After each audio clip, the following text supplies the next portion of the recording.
Right, well, good evening, everybody, and welcome to tonight's Sarah's presentation. Oh, I'll just add this other person, just one sec.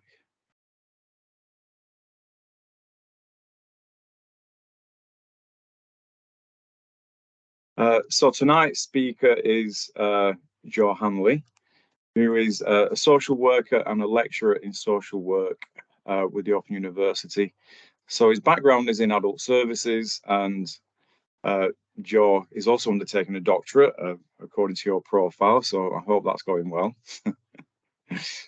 So tonight, Joe is going to present to us or give to us a talk with the title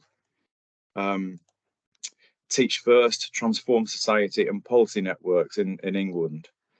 So his seminar is going to explore contemporary education policy networks. I'm trying to multitask. And include a discussion of how certain networks have impacted on recent policy reforms, such as the initial teacher training market review and the establishment of the National Institute for Teaching. So the protocol for tonight is, so I'll pass over to Joe in a second, and then Joe's going to speak for sort of 30 or 40 minutes. So any colleagues coming in, if you could just set your kind of mics to mute. Thanks.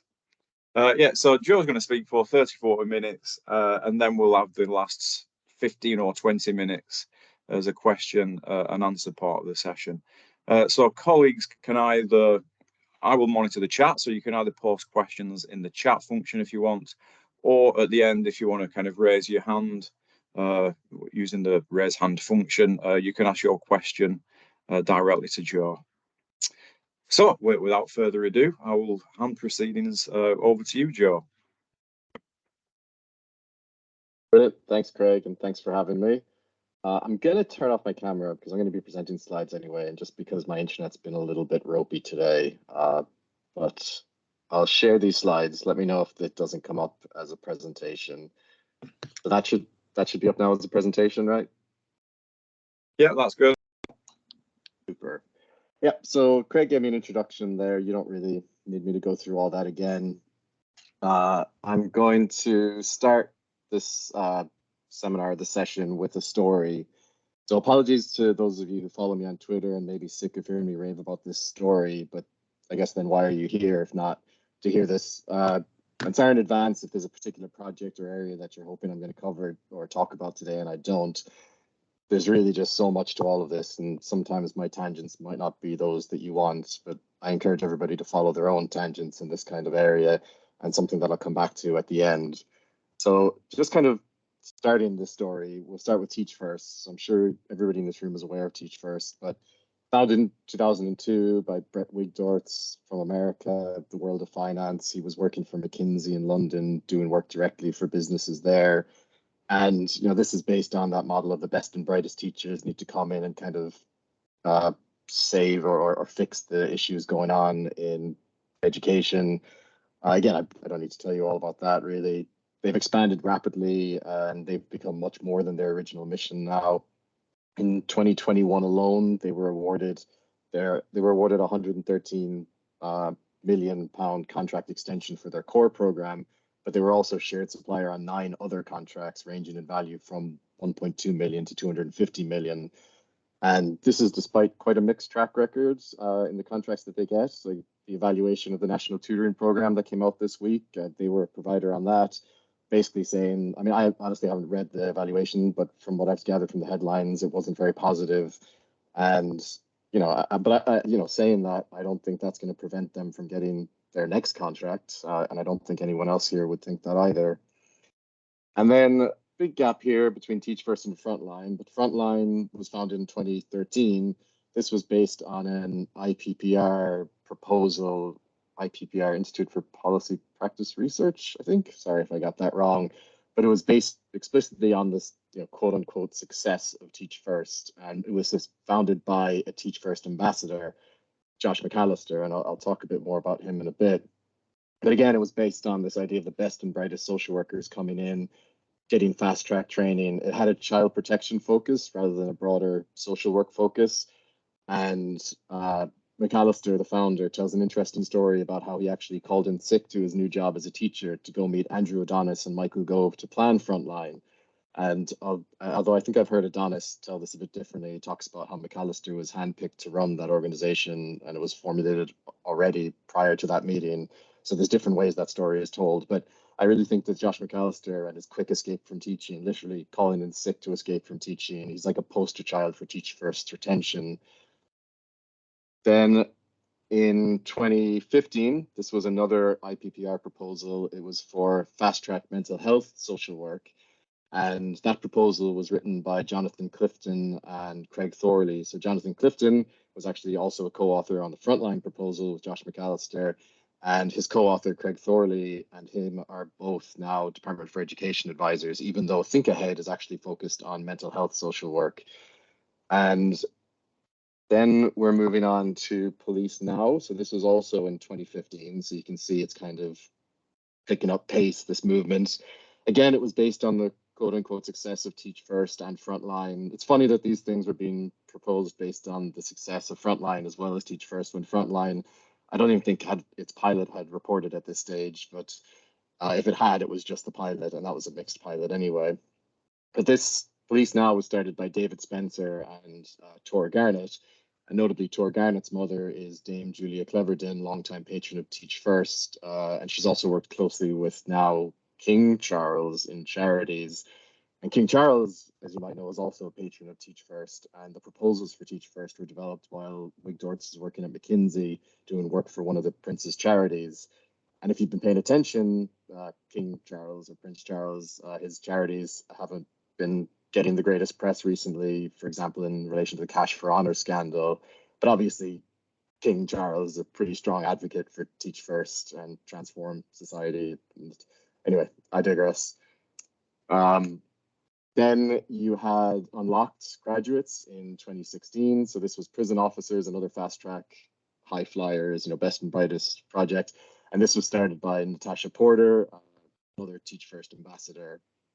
And all these were originally funded by government grants, then made independent, and they were subsequently contracted to continue to provide these courses. And in many other contracts, in particular in the case of Frontline and Teach First, these programs are all based on the same fundamental model pioneered in England by Teach First, recruitment based primarily on traditional academic credentials, a short residential summer school of 3 to 6 weeks, and then predominantly on-the-job learning, culminating in a postgraduate qualification. And I would argue that they also play a role in allowing the government to claim investment in these professions. So through these programs, while not actually addressing the core issues facing the professions, like chronically bad working conditions, resources, etc. So then you had a proposal in 2017 for Nurse First. Now, this never actually made it to pilot stage. I actually made that Nurse First logo because I wanted to put something in there. I made it in about 1 minute, considering that it's pretty amazing how much these organizations pay their marketing departments, because I think that logo looks pretty good. But yeah, Nurse First never made it past pilot. It never even made it to pilot stage. And I think there's probably a good story there, but I don't know it fully, so I can't really say.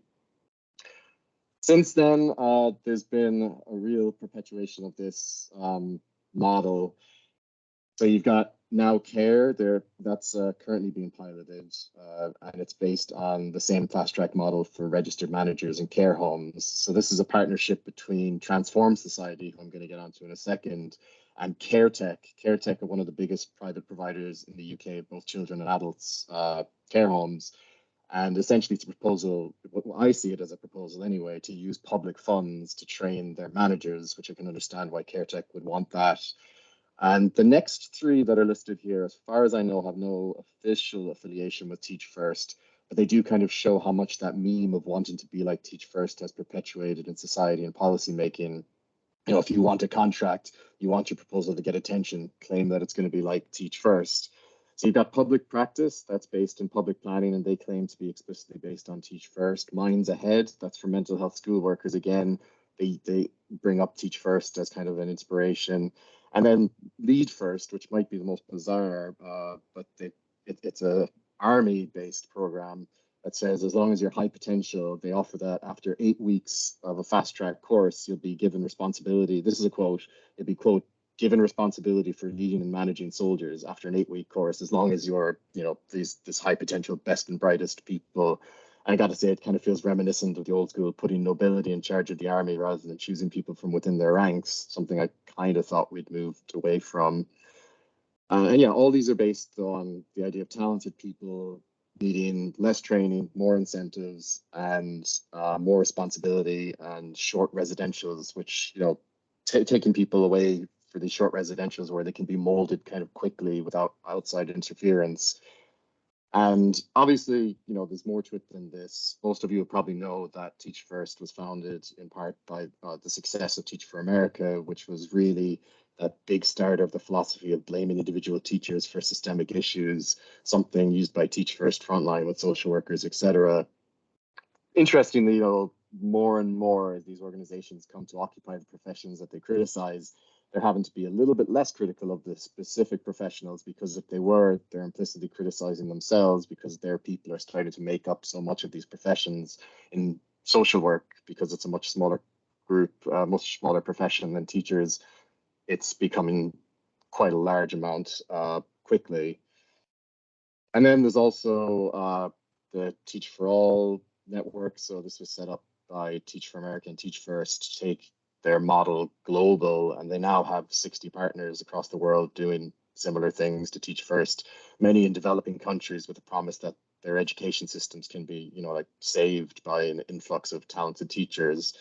And then there's other stuff like the Fair Education Alliance. So this alliance now includes over 250 organizations, including most of the biggest players in education in England today, alongside private financial organizations like KPMG, Credit Suisse, EY.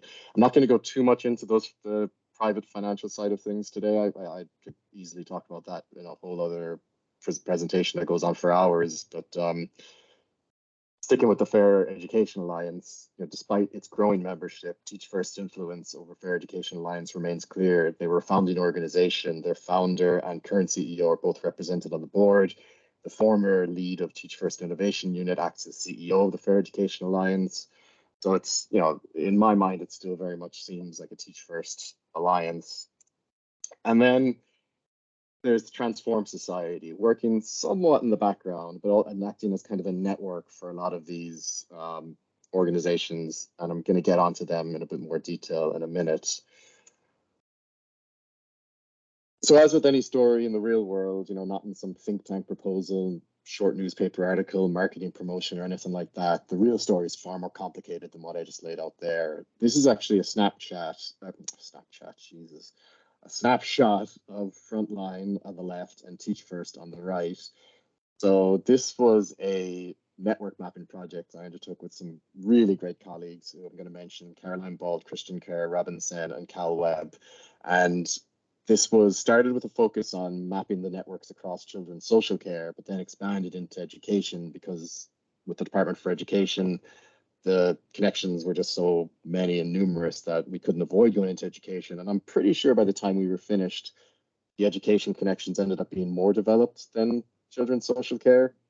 But there were over 1,000 connections mapped, all during kind of early to mid 2021. And this is based on kind of the methodology of network ethnography. So that's fundamentally a qualitative method. It seeks to map and trace policy networks. What sociologist Stephen Ball, who's done a lot of this kind of mapping in education, described as actually existing neoliberalism. So this includes both current and previous connections, acknowledging that a person stepping down from an organization does not suddenly mean that they become detached from that network. And often they actually get a new role based explicitly on the network connections that they bring with them. And the visual nature of the mapping also helps to kind of support this quick grasping of the extent of the connection, something that's quite difficult to do in just writing about these networks. You can see there's a link there to the full map if you want to explore it more. There's also some good statistical analysis in there. I got to credit Cal with that, with the caveat that this is based on our network ethnography and our mapping. So that analysis needs to be kind of recognized as being based on that and our interpretation of the landscape. But we did have specific inclusion criteria that you can look at as well. So I'd really encourage anyone who's even remotely interested in this, who hasn't gone and looked at that before, to have a look. Oh, and here is just some of that kind of analysis that was done. This is it in its most basic format, who had the most connections in the map. Overall, you can see Teach First is up there, higher than even the Department for Education. I'll note, again, I'm going to come on to the Transform Society in a second, but they're not there. But you've got Frontline, you've got Teach First, you've got the Fair Education Alliance, and then you've got other organizations. I mean, the whole list there are very intertwined. You've got What Works for Children's Social Care. And I wasn't really going to talk about this, but there's an announcement today that was just bad. So I don't even know really where to start with it, but Teach First Ambassador Josh McAllister, I talked about him earlier. He was the Frontline. He was the guy who called in sick to meet Michael Gove and found Frontline. So he ran that for 8 years or whatever it was. Yeah, terrible. Like, by all accounts, even based on his own criteria, bad track record there. There's a link to a blog about how bad the track record of Frontline is at the end of these slides, alongside some other stuff. But he was inexplicably appointed to, well, it was quite, it made sense when you realize that he was appointed by Gavin Williamson, but he was appointed to be the chair of the National Care Review last year, the start of last year. He signed, as part of that, he signed a contract to work with What Works for Children's Social Care on the care review. Oh, and I forgot to mention he was actually part of setting up What Works for Children's Social Care. So he helped set them up and was working with them on the care review. And then one of the recommendations from the care review was that What Works expand and merge with other What Works centers. And that's one of the few recommendations of the review that's actually started to be taken forward, with What Works for Children's Social Care merging with the Early Intervention Foundation. And McAllister today, it was announced, will be the chair of that organization.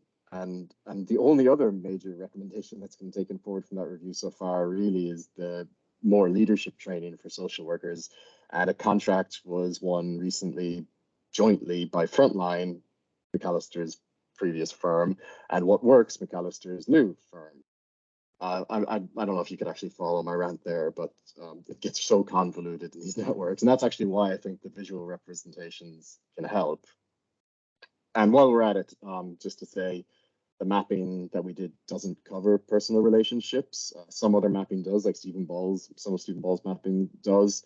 But for anyone who doesn't know, Josh McAllister's husband is Matt Hood, and Matt Hood is another Teach First ambassador, and he's the former CEO of Ambition Institute, which you can see there on that list. And he's also the principal of Oak National Academy, also on that list. And the less said about them, the better. So this one is a different type of analysis. So this is analysis based on closeness. And you can see Transform Society do appear on the map when you look at it in other ways, or do appear on these lists when you look at it in other ways. And closeness is how many steps on average are required to make it from kind of one node to another node on the map. The idea being that those with the highest closeness are best able to quickly reach anyone else on the map. So you can see Transform Society come in there, and there's a couple of other new groups that make it in there as well. We had planned on trying to keep this up to date, but people move around these organizations so often, so frequently, you'd need a whole team really to keep it up to date. And I can't see the Department for Education funding us for that. So I've alluded to them a few times. So the Transform Society, they were founded in 2018 by James Darley, who was the Director of Strategic Alliances at Teach First before moving on to this role. I imagine that a lot of the groundwork for this network was kind of laid while still in that role. He's similarly to a lot of people in these roles. He's got a background in banking before that, not dissimilar actually to Brett Wigdorf's background in that regard. It was originally called the Transform Alliance, and it was rebranded Transform Society. I'll let you kind of determine why that name change might have been. It's made up of Teach First, Frontline, Unlock Graduates, Police Now, and Think Ahead pulled out last year or this year. I can't remember what it was, although I don't think it was ever formally announced, and Darley still sits on their board. So how separate that makes them now, I'm not sure. Now Care, I guess, the registered care managers, one that I talked about before, I guess are part of this now too, because Transform Society were part of that proposal and process. They have about 20,000 graduates in their network now, growing by about 3,000 a year. Oddly, they recently changed their website to take out any reference to the organizations that make up the network. So a few months ago, you would have seen Teach First, Frontline, all these organizations front and center on their website. For some reason now they're gone. The only places you'll actually see references to them is in the board of directors. It's a really odd shift. To me, it reads like an attempt to reduce transparency and avoid the scrutiny they've come up against. On the website now, they do highlight themselves as partnering with universities. As far as I can gather, they're referring to the universities that they partner with through these organizations like Teach First and Frontline. So I still haven't fully digested that change, if I'm honest, because I only came across it when I was planning the session. But it stands to me as kind of a part of a larger lack of transparency in these organizations. So just as example, Frontline, when they started coming under criticism for the connections to problematic financial and banking organizations like Credit Suisse and Boston Consulting Group, they took down that page that listed their sponsors and partners. And I don't know if any of you have a copy or could get a copy, but I found it absolutely impossible to get a copy of the original Teach First proposal. So I contacted both Teach First and McKinsey about this. Teach First have responded that they don't actually have a copy, which sounds crazy to me. You know, how can they judge their impact and their history if they don't even know the full details of on what basis they were originally proposed? So yeah, if anyone has a copy of that, please send it to me. And I think it's just really helpful to have those original proposals because, like in social work, we've been able to show that Frontline failed to achieve any of the promises they made when it was proposed. And again, that's captured in a really great blog that's listed at the end.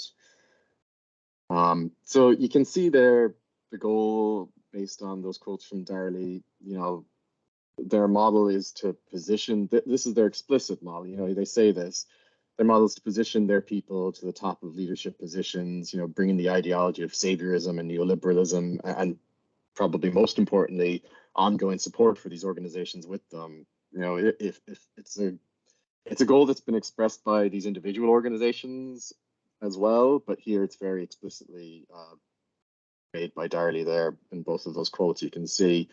And the strategy is definitely bearing fruit. You know, Teach First are the longest and biggest of the partners in this alliance or this society, whatever. And they have now over 15,000, probably close to 20,000 ambassadors just themselves. And that includes 2 MPs, loads of Department for Education advisors, the chair of the recent care review, like I said, Josh McAllister. There's examples like the recent saga of Will Beckford Smith. So he was a Teach First graduate, like a lot of them, you know, very short teaching career, as is often the case. He moved into a policy role at the Department for Education. He did a lot of work on the shambles that is the ITT market review, a review that Teach First did pretty well out of. Then Smith leaves the Department for Education and gets a role at Teach First, who have just done really well out of the policies that he was involved in with the Department for Education. That was announced a couple of weeks ago. So that sounds all very wrapped up in a nice little bow. And then there's just dozens of new organizations founded by Teach First ambassadors. So you've got Oak National Academy, Now Teach, Reach Academy, the Brilliant Club, Jamie's Farm, The Difference, the Access Project, as well as the Transform Society Partners, Unlock Graduates, and Frontline, all being founded by Teach First ambassadors.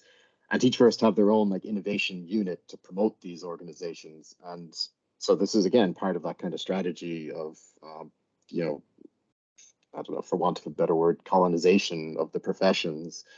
And these organizations have secured loads of public money. You know, these organizations get public money faster than anyone could ever dream outside of these networks.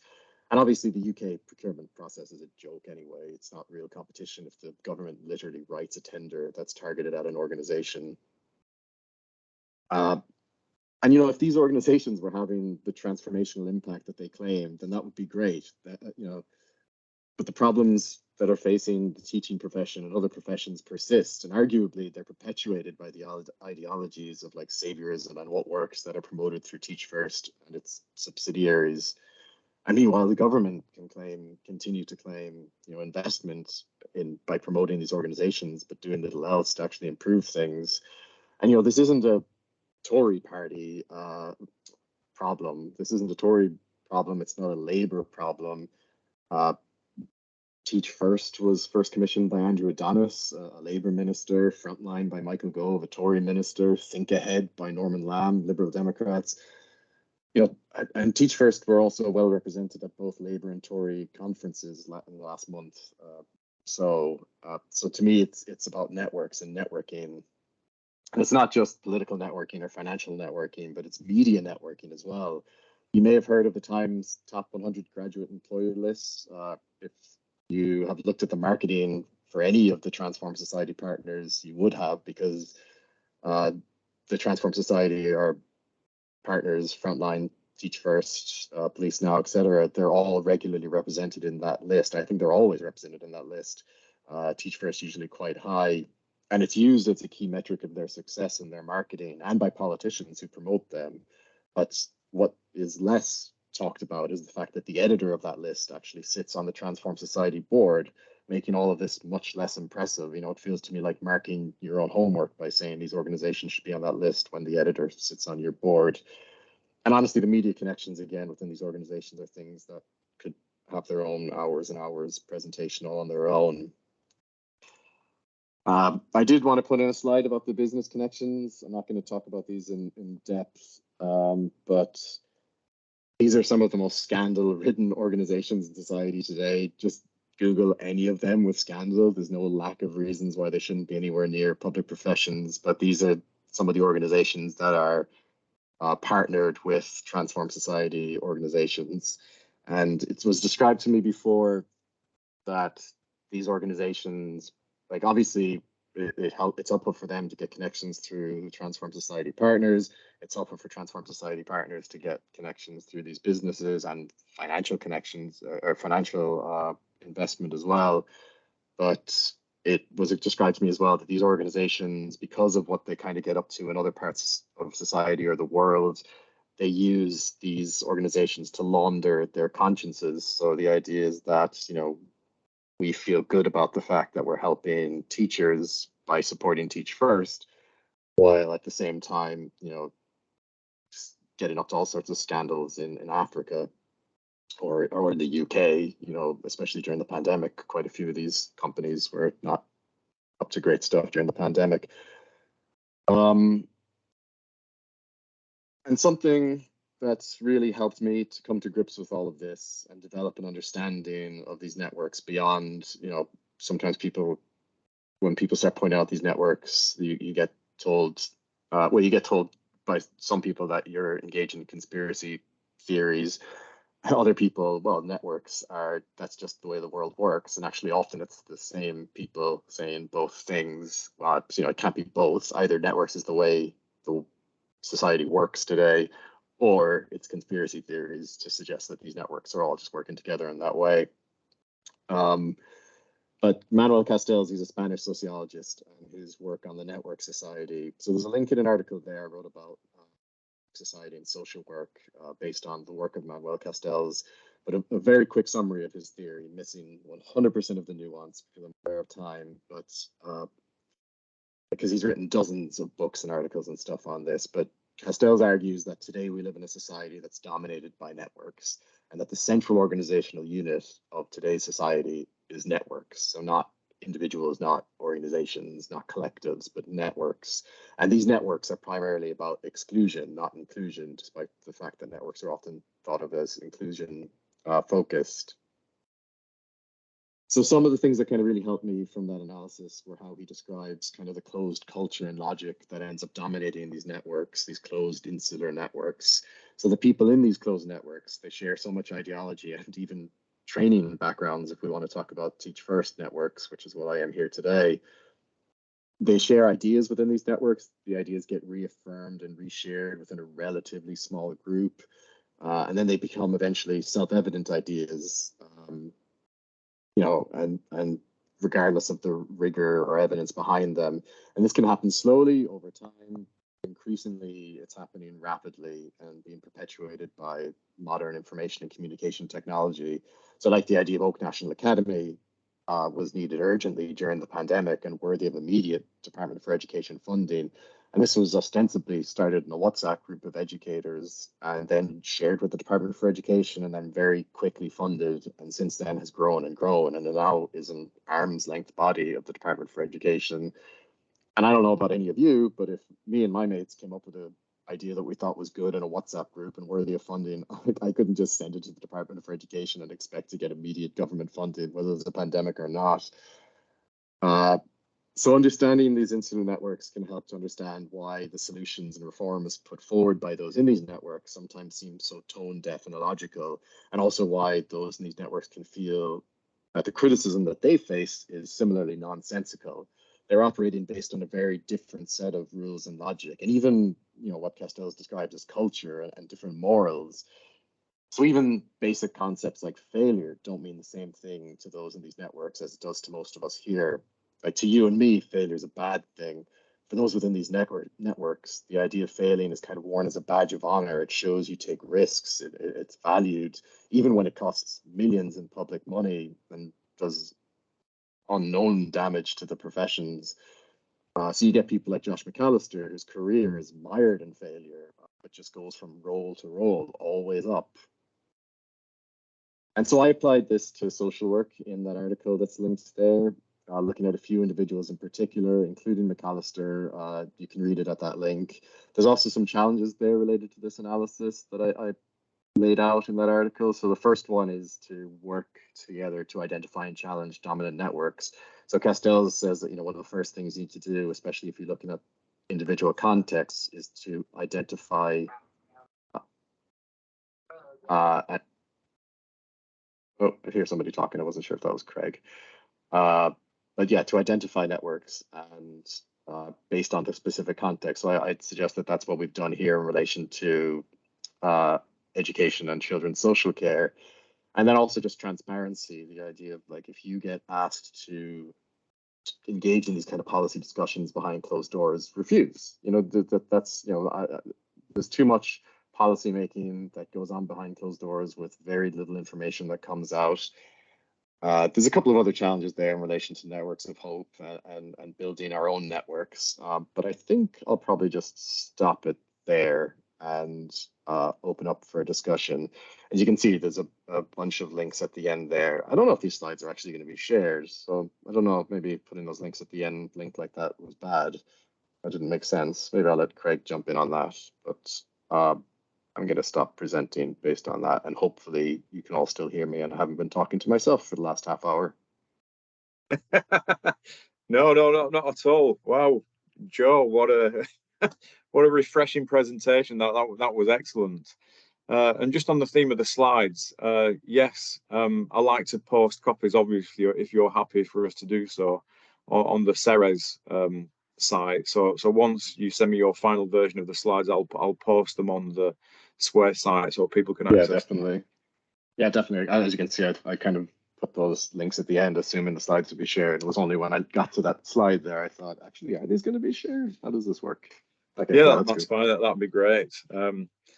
Wow, fabulous. And whilst you've been talking, lots and lots of comments and really supportive comments, but also angry comments, not angry at you, but angry about what's taking place as part of these developments. So one, I've just kind of made notes as we've been through. So I'll just kind of recap on a few notes and then we'll kind of pose a few questions for you as well.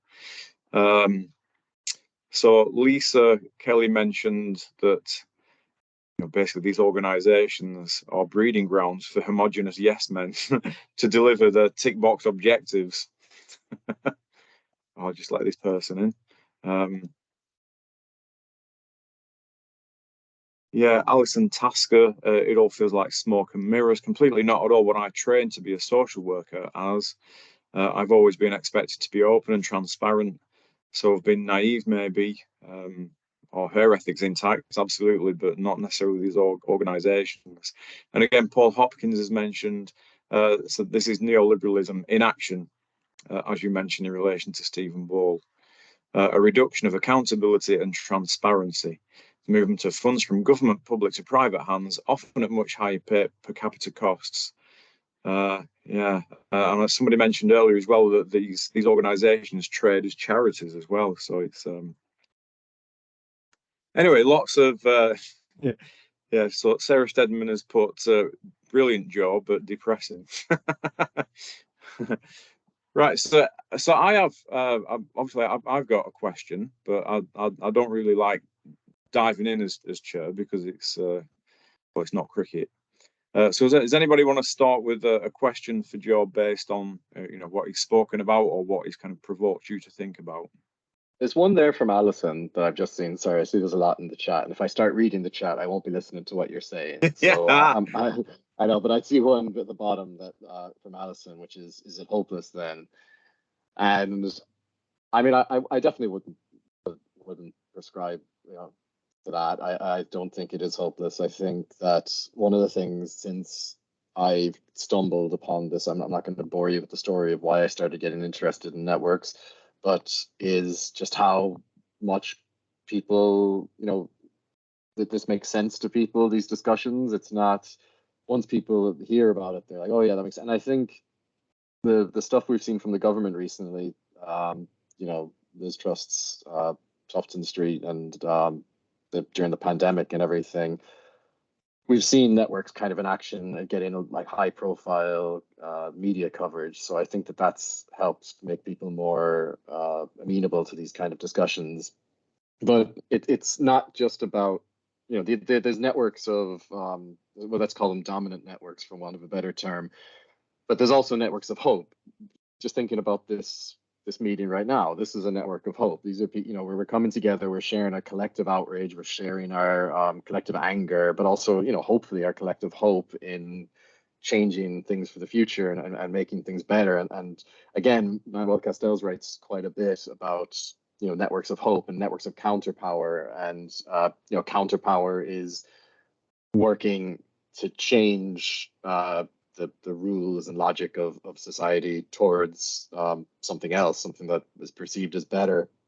And I think that there's some, he writes a lot about modern social movements. So things like, you know, Occupy Wall Street, which isn't that modern now, it's like 10 years ago, but, and Arab Spring. And, but then you also have, like, you know, more recently, Black Lives Matter, Me Too. And these are networked social movements, and they challenge networks on their own terms. So it's a case of, you know, it's saying to these networks, you know, you're using not like the networks don't have a clear hierarchy. There's no real person at the top because it's all horizontal power networks. Same thing with you know, networks of hope. It's the idea of these horizontal, you know, because if you have somebody who say, you know, this person talks against these networks, and that person can be co-opted, that person can be stomped out, whatever.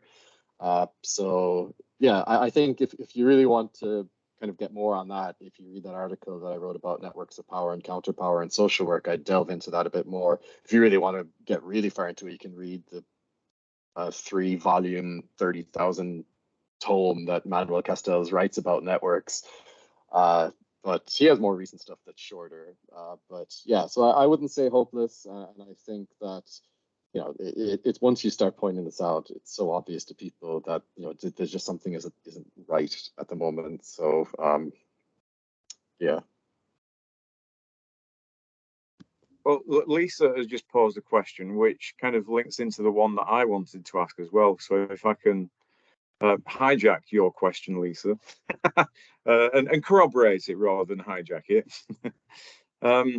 Because what it's made me think of, I was at a conference recently, and one of the keynotes was talking about the influence of think tanks and how government ministers are now basically commissioning alleged research from think tanks, but these are basically just ideologically biased organizations which are going to churn out what the government ministers basically want them to tell them, and then use that as a, you know, the kind of perfect excuse to do what they were going to do anyway. And that development is taking place at the expense of research centres and research institutes in university where, you know, I'm not saying that they're perfect, but you tend to get a much more kind of objective position established by those organisations, but they're being bypassed. You know, so is there, in your opinion, or in your work, is there any way of kind of resisting and challenging? Because of course, a network of hope is excellent and laudable, and it's that links into my work. But of course, it's the power structures that come to play here. So we can kind of it's wanting to hope against a powerful organization, but it's very different to trying to tactically tackle it in order to prevent it doing what it is doing against the interests of the people.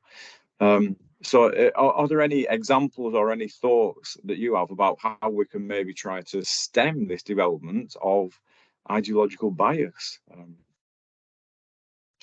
Yeah, well, it's a big question. I mean, I completely agree with everything you've said about think tanks, and yeah, in a lot of cases, it's if the think tanks don't create the kind of evidence that the government wants, they won't be asked to create evidence next time. So they've got a clear incentive to keep creating that evidence in that way. Seems a little bit of a flawed way of creating evidence, but I don't know.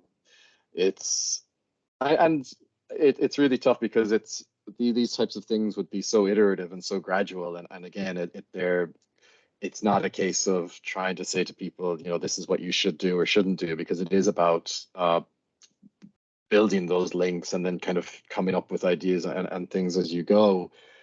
Some things that I can think of recently, the British Association of Social Work recently had a motion of no confidence in everything but name in the chief social worker for children and families in England, who's been a huge proponent of Frontline and quite problematic from a lot of people's perspectives. So while it wasn't called a motion of no confidence, it called for term limits, and she's already beyond the term limit. So essentially it called for her to step down. And it passed by, I forget what it was, 95% or something like that. And so that, I mean, she didn't step down. She's gone on to get some new roles since then. But it's nice to kind of see, that's clear evidence then of rejection from the profession that can be used again in future. Yeah. There's things like the blog that I talked about that's linked at the end, which was made collaboratively by a bunch of social workers and academics, that lays out really clearly, these are the reasons why we resist, why we think Frontline is not very good, and that why it's failed on not just obvious terms, but on our own terms, just the scandals that's been involved in and everything the whole way through. So that can then be used in future potential, I think when Teach First, when they were trying to move into Scotland, the universities got together and said, well, we're not going to work with Teach First. So it became a non-starter, even though Prince Charles at the time was, using his influence to push ministers to take on Teach First. He was actively lobbying in private meetings with ministers, something that only came out years later. Yeah. And so that's an example as well. So it's maybe when Frontline get their new contract, the academics could get together and hear and organize and boycott working alongside them or something like that. And we've got this blog that's been put together that has that clear evidence that can be repurposed as part of signing on to that boycott. So there's little things that you can do like that. I mean, will they stem anything in this tide that just never seems to stop? It's especially with people who fail. I've talked before in some stuff that I've written with colleagues about failing forward, the idea that these people fail and then they just move on to the next project and the next project, not really caring about what they leave in their wake, and get new jobs because they talk the right language and they have the right ideology and they have the right connections. So I don't know. There's a little bit of hope in there alongside a lot of mire. There's nice examples. Yeah, thanks. Jan has just kind of put a comment saying she's trying to be positive about the impending, hopefully sooner rather than later, change in government. Going from Conservative to Labour. But then she's saying, "Oh, they're not just going to kind of perpetuate this pattern of just basically paying for their own think tanks to say back to them what they want them to say, rather than proper critical debate, which seems to be really foreign these days." Right. So we're going. No, I was just going to say, yeah, it is. I mean, a change in government can only be good, but I don't think that the influence of Teach First, Teach First are a networking organization. That might be their core business really is networking, and they've been very successful in doing that with Labour as well as in the Tory party. So I don't see it completely going away. Right. Any who else has got a question? I suspect that lots of people have questions. Anybody want to wave a hand?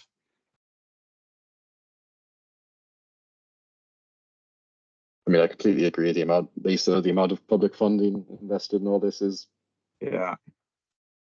crazy. There was somebody put a comment about which I didn't fully understand.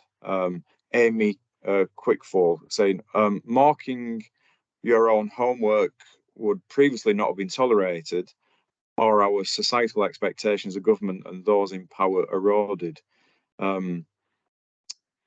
Which sounds really intriguing, Amy. So can I entice you to elaborate on what you mean by that? Because it sounds really interesting.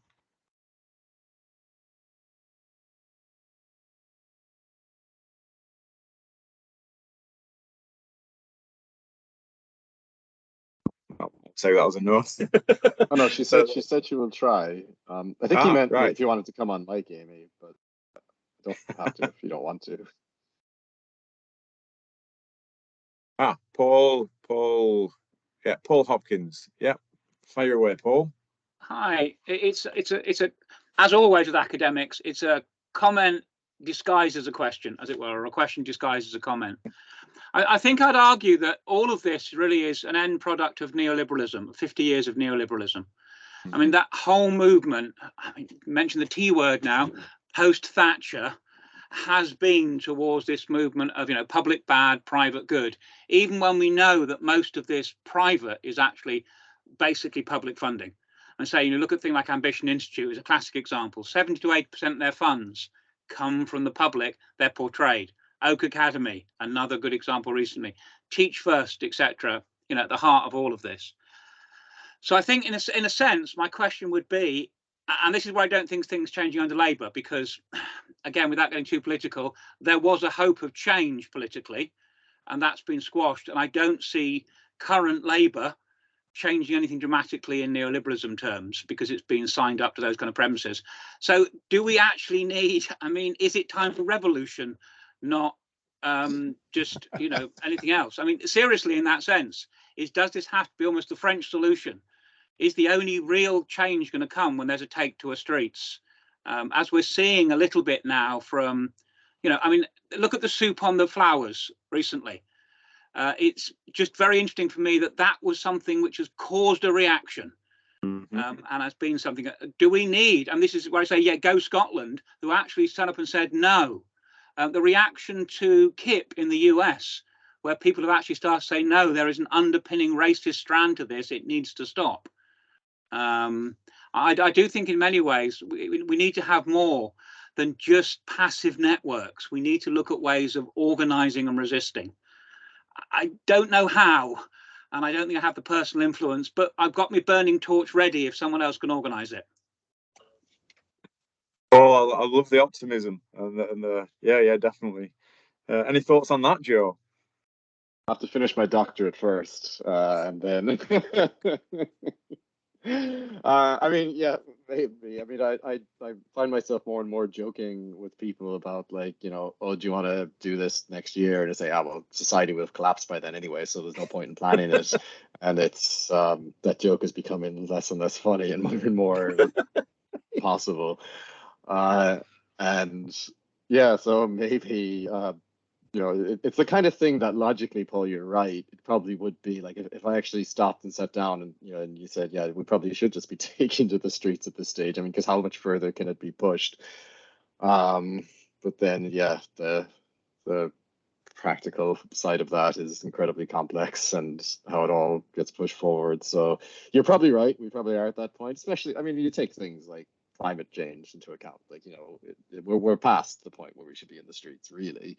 And you've got Teach First partnering with Shell and BP, I think, as well, that they partner with. It's when you've got those kind of partnerships and that's it. When you see then Teach First come out and they try to promote any sort of kind of public benefit program, and if they look at their partners, they're completely counterintuitive to that. If they can't, and to some extent that takes the wind out of the sails of the profession as well.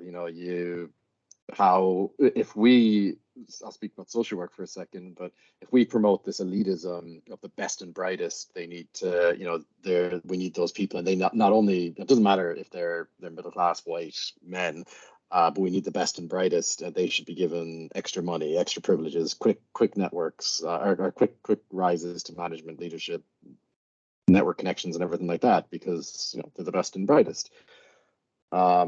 If we promote that within the social work profession, then we're kind of undermining our ability to call out that disadvantage, that elitism and that inequality when we see it elsewhere, because our profession is based, it's more and more based on those issues. So really, we're kind of undermining the ability of the professions to make a collective stance against these kind of issues because of the fact that we've given in to these. I wrote a blog a while ago. I think I called it "Selling Our Soul for the Best and Brightest," and I think that really kind of captured what I mean by that is that I think that was about when they were bringing in. It was certainly in relation to immigration reforms that were going on at the time, and talking about how we need to promote bringing in the best and brightest, and not I don't remember exactly how they phrased it, but not just letting random people in. We need to, but the whole thing was based in discrimination and racism, really. But yeah, I felt like as a profession, we kind of undermined our ability to call that out. So I did a little bit of answering your question there, Paul, but I mostly sidestepped it. I mean, just very quickly, that's not true. The best and brightest thing is not true. I was involved with a Teach First a while ago, and looking at a group of maths graduates. Of the 12 maths graduates, 8 of them didn't have a degree in maths. So this best and brightest actually, again, is a lie in a lot of cases. Yeah, Frontline have been consistently lowering their entry criteria since they were founded, because it's tough to recruit. Who would have thought it's tough to recruit people into these professions when the working conditions are dire, there's no resources, and they treat everybody like shit. Yeah. So yeah, they're obviously coming up against the same, even though they have all this funding and stuff, they're coming up against the same barriers that everybody does, because it's not just as simple as bringing in the best and brightest. Mm-hmm. Right, we've got a couple more questions. So Lisa, Paul's got his hand up. I was just going to say. Yeah, I'm going to say, because I think Lisa's question came up before Paul. The fact that I hijacked Lisa's question last time. If we let Lisa go next and then move on to Paul, is that okay? Right, so Lisa's sent the question, typed the question. Do you think that governments even know what the problems are? Like, they look at the flashpoints that the public and media react to, and these networks are looking at developing elastoplast patches for gaping wounds that they can't see through the microscopes. Is this coming from a level of ignorance rather than a coordinated effort to screw everyone over? Yeah, I mean, certainly from a government perspective, it's really difficult to unpack where it's ignorance, where it's not caring, where it's malice. It's all kind of wrapped in together. And I don't think it necessarily matters, because especially when it comes to these networks, that all gets amalgamated together anyway. These networks are, one thing that these networks will always do is promote their own interests and their own values. And actually, if you start going against those interests and values, then you'll be excluded from the network. You'll be out of that network. So but it's you can't really quantify those interests and values either, because they're quite they change all the time, and the interests and values of the networks are made up of the collective interests and values of the network. So as far as the government not knowing, yeah, it's lovely when somebody like Josh McAllister, who just did the care review, comes to them and says, hey, you set up an early career framework that'll keep social workers around. Of course it will. It worked in teaching, not, but it's an easy, yeah, like you say, it's a plaster, and it looks, and then they can claim they're doing something for the next 5 years. They can say, well, look, we're not, I know I know working conditions are terrible. I know that there's no resources, etc. And I know social workers are leaving in their droves and everybody's miserable. But look, we're giving them an early career framework here, so we're doing something. And then 5 years' time, the ministers will be gone anyway, and so most of the advisors who are setting this all up. So what do they care? So yeah, I think it's ignorance mixed with and pragmatism as well. People think, well, we got to do Pragmatism is a big problem in all of this, is the idea that, well, you can't beat them, join them sort of thing. You got to work with these networks, you got to work with these people, you got to do this. And, if people resisted that pragmatic urge more, then I really think that they would avoid going into these networks. I have people contact me all the time telling me, well, you've got to be on the inside to affect change, something I completely don't agree with. But I also just think that that's a big reason for why a lot of people are happy to sign up to these projects and collaborate with them and work with them, because they think it's kind of their only option to change. Brilliant, thanks. So Paul Cullen. Well, I've got so many things to say, and I don't want to take up your 5 minutes that you've got left.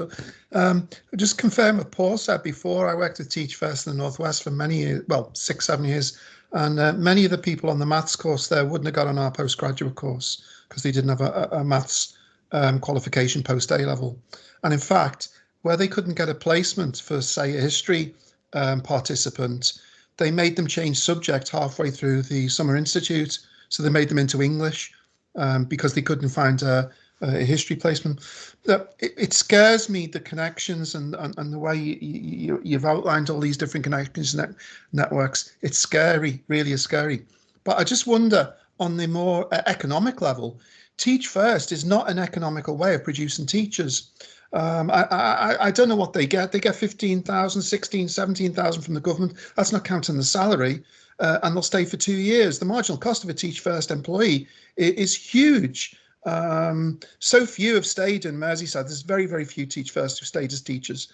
But our postgrads cost 9,000, may stay for 20, 30, 40 years. And I don't know what the dropout rate is like with Frontline or any of the other schemes. And I'm wondering, is this data collated anywhere centrally? Would it be useful for us to have this data to just argue the point on an economic basis that this is daft? Yeah, I completely agree. It's very similar in social work. I think it costs 2 to 3 times more to qualify somebody through Frontline than it does to qualify somebody through a postgraduate or undergraduate social work course, and that's documented. We know that, and their retention, it's really difficult because the way their program's set up to compare like for like retention, which works to their advantage for sure when it comes to kind of that lack of transparency. And but there was an evaluation done recently, and the headline should have been, despite Frontline costing 2 to 3 times more, retention definitely not better, potentially worse. But instead, the headline finding was Frontline's retention not worse than other programs. And then that was used by the Department for Education. That was used by all sorts of people to be like, hey, this is great. This is Frontline. It's not worse. And although within the researchers who did that, who also have connections within this map, that I don't want to disparage a university, but they've been involved in stuff with the people in this network before, and they called this the headline finding. And then when called out, one of the lead researcher was called out on Twitter and said, why are you calling this the headline finding when it's not, you actually didn't really prove that in the thing? And the person said, oh yeah, I guess we probably shouldn't have called it the headline finding. But it was too late by then, because it was the finding that was reported in the media. It was a finding that was used in Parliament to promote Frontline. It was a finding that's being used still to promote this thing. And it will be for years to come. It doesn't matter what I say to you in this room. To politicians now, it's Department, Frontline doesn't have worse retention rates. It's going to be the headline finding, which isn't even that good of a finding, but it's going to be the one that's used from now on. So yeah, I completely agree. I mean, like I said, this information as far as Frontline is concerned was captured in that blog, but it's but I don't, in the end of the day, this has been pointed out to the previous children's ministers, and there's no children's minister now, but all of them, it's been pointed out to the Labour shadow children's minister. Although if there's no children's minister, I don't know what she shadows now.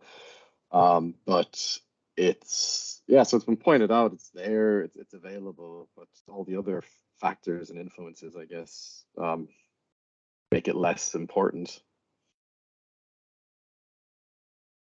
Excellent, thanks. Well, we're nearly up to time. Just I think sort of final comment in relation to a comment that Joanna Weldon has posted.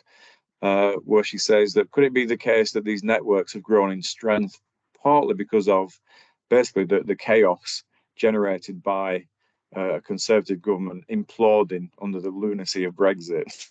I'm paraphrasing, admittedly, but you know, because there's no strategic direction from government. So of course, within the void created by that, they're going to really capitalise on this kind of, you know, lack of strategic direction and influence. Yeah, yeah, definitely. I mean, but these things were growing before Brexit too, so maybe that. I'm sure that's helped. But I don't think that, you know, it necessarily is going to would have stopped if Brexit had been voted no. Although interesting point on that is, again, sorry to go back to social work, but one of a key motivator for social work becoming a registered profession in the early 2000s was the fact that the EU wanted parity across programs and wanted parity across the professions. So you could go and work in different places. And arguably now with Brexit, the narrowing of social work to kind of technocratic steps or processes is more possible. And actually, you know, maybe we're going to see in the near future that social work is no longer an undergraduate degree program, and actually it's just you know, well, whatever frontline decide, I guess. So yeah, I think that there's certainly influences there. I'm sure the chaos is helping all sorts of people make away like bandits. And you know, it's not controversial to say that. We saw it during the pandemic. It's been shown over and over again. Like it's not conspiracy thinking to think that people, you know, there's Disaster Capitalism, an amazing book by Naomi Klein, if anyone really wants to kind of read more about how people make use of that kind of chaos as well. Is really interesting from that side. Okay, right. Well, we're up to time, so I just want to say thank you very much, Joe. It was enlightening, enjoyable, provocative, and you know, so it was an absolute pleasure to listen to you talk. Yeah, no, thanks so much thanks for the invite. It's been, yeah, it was really great to be. You can see that I love ranting about it, so it's nice to be given a forum to do it. Yeah, it was, and the question and discussion as well. You've kind of navigated that admirably. So thank you very much. I just want to make kind of. I'll have a look at the chat when I get off, because I'll be able to see it. So there's a lot in there that I'm sure I haven't read. So thanks, everybody. Yeah, I just want to, I suppose, final reference to the slogan of the night, which is about these networks laundering their consciences, which is that your slogan? No, and I feel really bad because I don't remember whose slogan it is, and I've tried to find it again. I'm sure I probably could Google it, but I've used it a few times recently without giving whoever it was that came up. It might have been actually Naomi Klein, now that I think about it. Right. It's, yeah, claim it. Thanks, Lisa. I'm not gonna plagiarize somebody, but I think, yeah, it's definitely not mine, but I think it really is a good, yeah, it really sums up that kind of thing. So it might have been Naomi Klein, it might have been whoever, I can't remember the name of the guy who wrote No More Heroes. It might have been in that book as well. I can't remember. I should probably find that out because I've used it recently. But yeah. Well, it's been a worthy outing anyway. So it's excellent. Right, I will let you go and let everybody else go. So I will stop the recorder. So many thanks for your kind of attendance and your support and your questions tonight. And thanks again, Joe, for fabulous presentation and discussion as well. Thanks a lot. Really appreciate it, everybody. Thanks a lot.